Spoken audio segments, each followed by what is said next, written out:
So Bangladesh is one of the most vulnerable countries to the impacts of climate change. Yeah. 160 million people living in a very small area, less than 160,000 square kilometers. So population density of more than 1,000 people per square kilometer.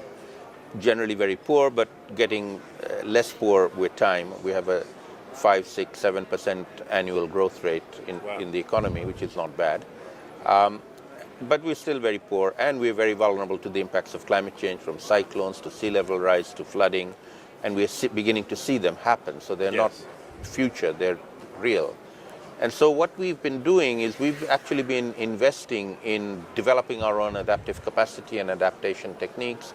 We have one of the most sophisticated and best early warning systems for cyclones in the world. I would say the best in the world.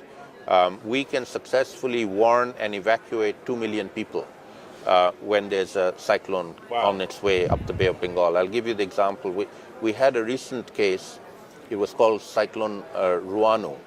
It was coming up the Bay of Bengal. The warnings came from the satellites, and it was broadcast on radios, and we have thousands of volunteers going out with microphones telling people, school children, educated on what they need to do, taking their parents and grandparents to the shelters. More than 2 million people went to shelters. 24 people died. That's amazing. And we actually went to examine why those 24 died. All of them got the warning, went to a shelter, and then decided to go home for some reason.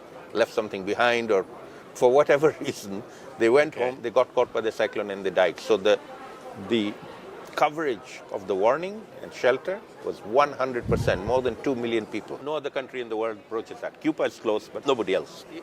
The other, switch in narrative that I'm trying to do now is to move away from describing it merely as a problem. Yeah. I now think it's actually an opportunity. We know it's a problem, but tackling the problem is going to open up all kinds of opportunities to do things differently, to new technologies, new ways of social organizing. And to me, that actually is a very attractive prospect, particularly for young people, for the future generation. So I'm now investing a lot of my time and effort working with young people.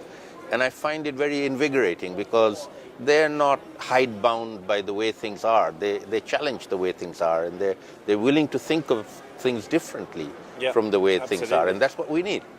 Well, we're very much looking